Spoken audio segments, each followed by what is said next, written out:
All right, welcome to DC to B Revolution, where we think big to live large. I'm Noah Volz, and today I have an opportunity to talk to Dr. Andrew and Ashley Torchio. They're chiropractors and the owners of Pangea Chiropractic up in Bend, Oregon, and they are on a mission to change the world through education, transparency, and empowerment. So thank you two for being here. Thank you for having us. We're super happy to be with you, Noah. Awesome. You're my second power couple. I interviewed Doctors Stu and Terry Warner. So this is my second dual interview. Really excited to have both of you on. Nice. Thank you. Perfect. Yeah. So my first question for the two of you is about approaching somebody as an individual, as a living being, instead of approaching them as kind of a conglomeration of different symptoms. It's something that I've noticed that you guys are really good at. And I wonder if you could talk to chiropractors and students about how you do that and what that looks like. You want me to go? Yeah.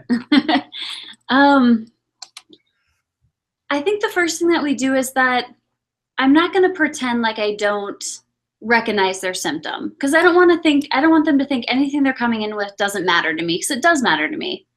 And I don't want you to have those symptoms, and I don't want your body to be expressing itself like that. And so I think one of the things we do is I will definitely address it, but then being a chiropractor, you always have to take it deeper. And all of us know it's not the symptom. It's never been the symptom, right? And so even when you look at the subluxation, even that in itself can be a symptom. So when you start talking thoughts and traumas and toxins and you start taking it deeper, I think as long as you can help them wrap their head around that it's all an expression of how their body or their mind or how they're responding to their environment. But the hard part is making that connection. Yeah, and do you primarily do that, in the session with the person themselves? You do offer educational opportunities, or how does that education process take place in your office? Yeah, it's a great question. Like Dr. Ashley said, it's, everyone's at a different place in their life, and your body is just an expression of where you're at and what you're going through, and the body's dynamic. So to kind of feed on what she said is that the body's always in a state of flux between one end, which is death, and one end, which is life. We just want to spend more time on the end of life. And the best way to do that is to tap into the system that controls everything, which, as we know, is the nervous system. And one of the things where we miss out with Western medicine is they completely, like you said, they dissect the body into different parts. And they completely miss the whole aspect of where healing comes from. And virtually every single patient or person who comes into our office has absolutely been told that their body does not masterfully work within that system that we speak of in chiropractic. And they've been told a different story. So you mentioned education, and education is everything to our patients. Yeah. And to our future of helping change the world. And we have to hold each other accountable as chiropractors, but more importantly, on the day-to-day aspect of clinic and work, we have to transform people's thinking, which is not easy, right? It's a paradigm shift. Yeah. I think with what you're asking, I mean, the first day you see someone, you sit down with them, I'm not going to say 100% feed into everything that they're saying, like feed in totally. But I think understanding where they're coming from and then planting your first seed that this could be deeper than just superficially what you're seeing right here. And I think when you just plant those little seeds kind of the first day, the second day, the third day, we go through an entire honeymoon period with our patients when they first start. We call it the honeymoon. And every day it's a seed that's planted about looking at this deeper. Right. And it even starts on the phone. When the person calls in, we're already dropping these gems on the phone with our scripting to make sure that the person automatically knows, whoa, this is going to be different, but this is not going to be something different that I don't want. This is going to be different, and I feel like this is my opportunity for my breakthrough. And that happens from the very first phone call that they make. We have to make sure that we're educating them and we're giving them opportunities to get to the bottom of what makes them them. So education never stops. Yeah, well, I'm going to be calling you on the phone. I hope you guys realize that, and I'm going to pick up some of those gems. And I'm so glad you brought in the garden analogy. I feel like so often I hear kind of this analogy of like, oh, the chiropractor is like a mechanic and you just bring your car in and they hook you up to the diagnostics. And I like that analogy, but I love this analogy of like the law of the harvest, and that you're planting these seeds and that over time, those seeds grow into great big plants, and then you harvest the fruits of those plants if you continue to work with a dynamic system in the way that you guys are working with the system. So I think that's beautiful. Yeah, and we got to meet people where they're at. You know, we talk about this all the time. People seek you out for being a chiropractor for a specific reason, but the reason that we're able to help people might be completely different from the reason that they called us. Yeah. Right? Doc, I got low back pain. Okay, cool. You have low back pain, but you have a serious disconnect, and we need to make sure that we mature that relationship with them so that we can start to help them understand that it goes a little bit deeper than that, and we can then transform their life instead of just cover up a symptom.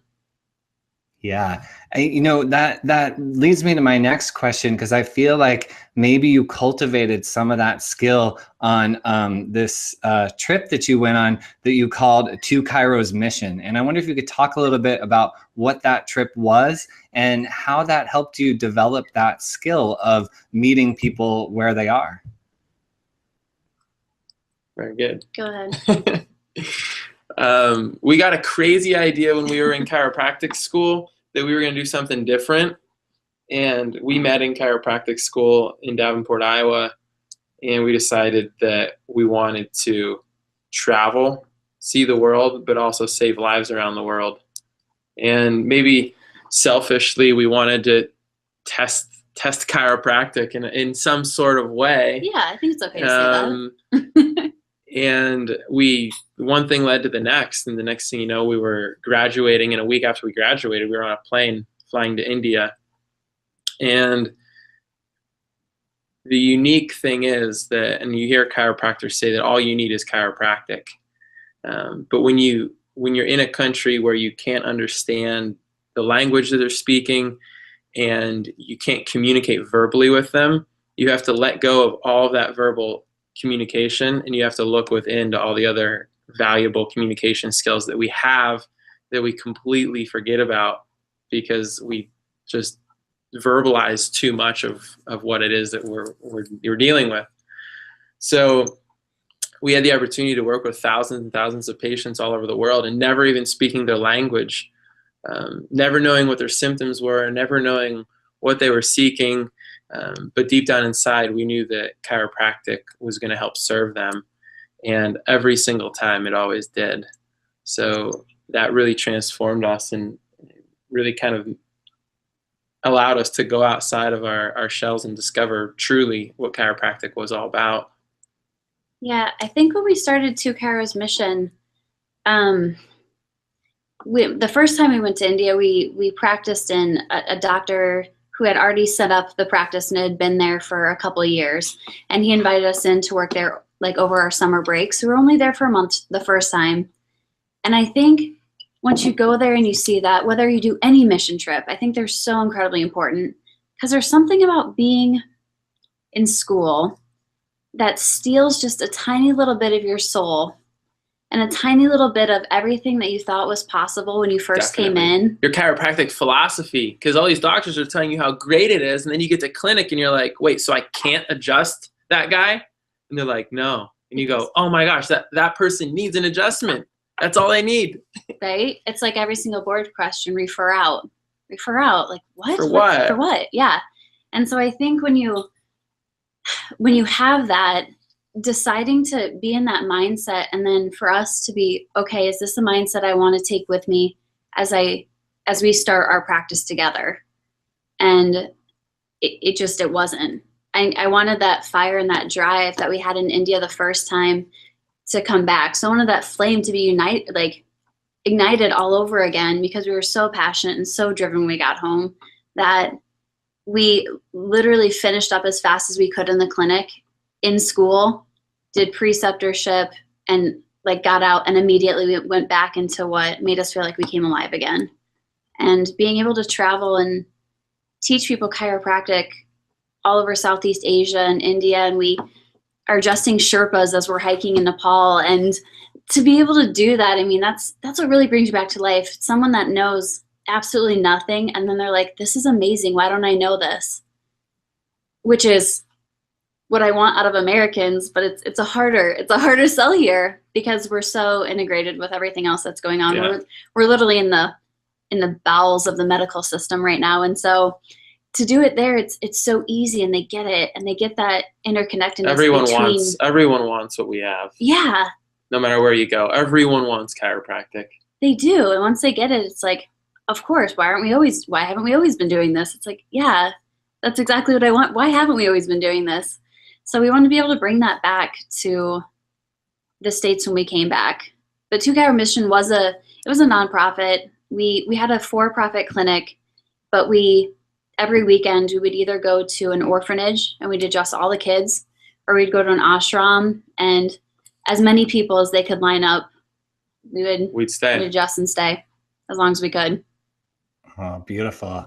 I think that's so important to recognize that, with all the practice management that's in chiropractic and all the talk about communication and, and primarily that communication is verbal communication. I think sometimes we forget how much we communicate with our hands, and how important, the manual therapy of our hands is, and just the laying on of hands that we do with people, and how much that communicates our intention and where we're at, and allows their body to receive something that maybe they haven't received in a really long time, or possibly ever. And so I'm so glad you brought that, full circle. I wonder if you could tell a story about the clinic, maybe something that happened while you were setting up the clinic that you think would be interesting and inspiring for people to hear. Well, when we were there, we actually started a YouTube channel, and we did a Chiro Cribs episode. So did you see it? No, I didn't watch it, but I did definitely. You can go there. So when we were in India, we had, of course, most of our patients had absolutely no financial ability to pay us, which was totally fine. And I always tell a story how if 10 people show up in the clinic, maybe one of them can afford the $2 adjustment that we charged. And $2 was a significant fee for the majority of the people that were in the village or town that we were in. 60 rupees. And so I always tell people, I say, if they couldn't pay for it and you were hungry, they'd give you food, right? So we had people that would bring us food. Yeah. We had more mangoes than we could eat. Because one woman paid us in mangoes, and we called her Mango Mama. So she would bring us a bag full of mangoes 2 times a week, and we'd be like, oh, these mangoes are you can't get a mango like that in the United States. No, you can't. And if you need a place to stay, of course, you adjust someone, and they'll give you a place to stay, right? We had, everywhere we went in India, we always had a place to stay, because we'd meet a few people. And we met some more wealthy individuals, and we started adjusting them. And then we'd tell them we were traveling, and they go, perfect, I know exactly where you're going to stay. And you go, really? Well, yeah, they hook you up with a place to stay. And then, of course, finances do come into play, because you need to buy a plane ticket, you need to travel. And as soon as you have no money, you find someone to adjust, and then they give you money. So everything that you ever could possibly need disappears when you're a chiropractor. Because people will love you for the service that you provide them with. They'll feed you. They'll give you a place to stay if you ever need a place to stay. And they'll give you money for your service if they can afford to. And they'll give you more money than we could ever possibly know what to do with if we just stay true to the principle of the service. But so many funny and amazing things happened in India. We saw our first miracles, of course, in India. We lived and and set up a clinic in the same house. So it was our full-time residence, and then the downstairs was the clinic. We had an amazing translator who was with us every single day, and he traveled with us on the weekends. He spoke beautiful English. We pretty much educated everybody by a a picture that Andrew had drawn. I drew a nice picture. He drew a nice picture of basically a power plant, an electrical line, and a light bulb, and it would explain chiropractic to Ashok, who was our translator, and Ashok would explain it back out to the family, and we would rattle something off, and I don't know what he's saying. We had no idea what he was saying. But I'm guessing he would rattle. But we had off. the picture that had the power plant, the electrical wires going out of the power plant, and then a light bulb at the end, and we explained that this is your brain. These wires are the signals and the nerves and the brain stem, and so we drew that. And then he said, and this light bulb is your organs or your cells or your tissues. And there was a little light switch in the middle. And I said, if the light switch is turned off, then the body doesn't work. And if the light switch gets turned on, then everything works. And people would just look at it and they go, ah. Sounds good. Why is it's that easy? And I'm like, yeah, it's that easy. Yeah. So I think the picture of the light bulb and an Americ chart. And then we had a Americ chart. Might be we might have had one more, but that's pretty much how we educated every single person that came in. But the truth is that even when we were traveling, we never adjusted someone without educating them. True. Even when we, were hiking around and we had the Sherpa, we always would pull our Americ chart out and explain to them how the body worked, and that we were going to give them a specific chiropractic adjustment, and we were going to turn their light switches back on. Yeah. It was we just made a deal where we're always going to educate people on what we're doing. Yeah. So how does your current education procedure at your office in Oregon reflect maybe those early drawings or those early experiences that you had in India?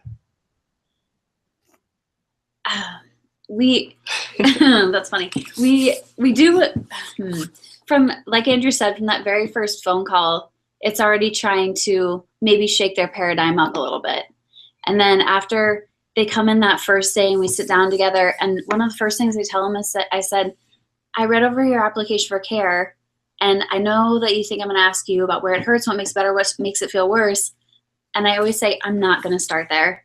I'm going to my first impression from your body. And then I go through how I'm going to look at palpation, how I'm going to do posture, and then I take them through that before we even discuss any sort of symptom whatsoever. So I think doing that and just letting them know that I want to see what their body tells me first. Yeah. I think that in itself is educational, because I don't think very many people go to the doctor and get touched right out of the gate.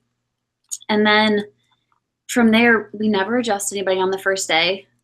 After we have all the information about them, they always have to come back for that second day. And that second day we sit down and we do their report of findings. And I mean, it's an educational class. So they have to sit through that, and by the time they stand up to look at their x-rays or to look at their insight scans, I mean, all right, what do you see here? What looks good? What doesn't look good? Where does that go? Read on that chart. And so that they start connecting the dots themselves. I don't necessarily want to tell them what's going on or what all could be affected, but I'm more than willing to ask them, hey, how could this affect your life or your life force or your life energy?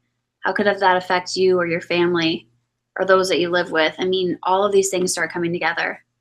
And then from there, anybody that's a patient in our office, we teach class every Tuesday night. So every Tuesday night, we teach a class. 52 different subjects. We'll go through a whole gamut, but they have to sign up for a class if they're going to be a patient in our office. And the first month that they're here, they have to go to 2 classes, and then they have to go to 1 per month thereafter. They at least have to stay in the conversation. Yeah. They got to stay in the conversation of education. So when we built this clinic, Noah, we really wanted it to be about the education, because even BJ said this, BJ said, charge for the education and give them the adjustment for free. And that's why our Western medical system's broken, because there's no education.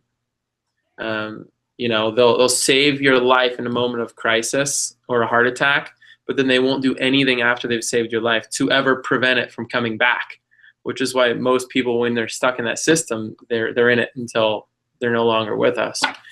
So we really wanted to carry that educational tool, and our whole office is education. You know, we joke around, there's not ducks flying over ponds on pictures on our walls. Every picture is a chiropractic related life picture. And from the second they walk into the clinic for their adjustment, the whole conversation, we strive to make every conversation about them healing in chiropractic. And we have one picture, but it's us at an orphanage. It's us at an orphanage, and it's put up on the wall in the new patient room. So even when they come in, I was like, oh, we spend our weekends adjusting at orphanages. So even with that, they're like, kids? Why are you adjusting kids? Yeah. So even with that, I'm like, I'm going to justify this one.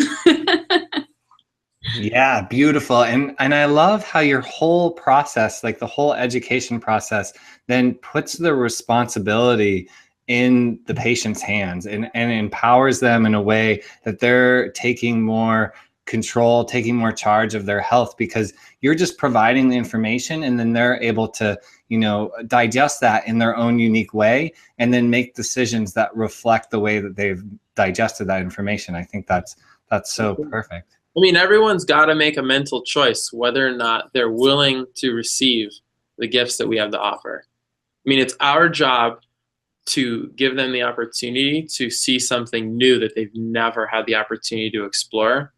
But then once we do the best that we can, the patient has to make the mental choice whether or not they're ready for it. And it's the truth.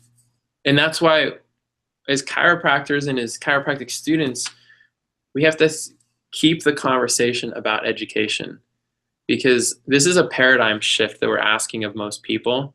And most people cannot make a belief change in their life, right? You know, some people have wrote beautiful pieces on this. You know, the average person might be able to change one or two major belief systems in their entire life. And when a new patient calls my office, my whole team, we're going to do everything we can to potentially have to transform their belief system from a broken model into a vitalistic wellness model. And it has to start on the phone, and then it has to continue for potentially the rest of their life, because we want people to get adjusted for the rest of their life, because they're going to be better if they are. So yeah, turn the lights on, right? I mean, turn the lights on, man. Absolutely. Yeah. You've got the picture to prove it. Yeah. You just used that picture the other day. I just used it. He was literally teaching a vertebral subluxation class, and I was sitting back here, and I'm sitting in class. So it was at our dinner. Oh, it was. I used the picture at our dinner talk last week. Like 30 people in a really fine dining restaurant. Yep. And I pull out the picture, and I'm like, let's keep it stupid simple. This is what it's all about.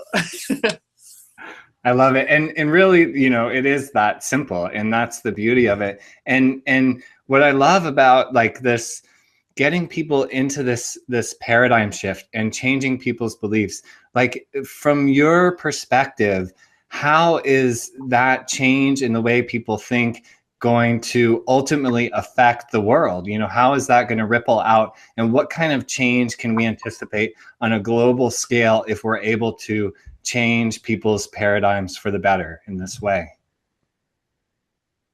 I mean, it's really deep, because anytime we walk into the office, I'm not thinking I'm going to change the world today. Like, do you think that? Oh, he does think that. I'm sorry, everyone. He thinks that. Not necessarily.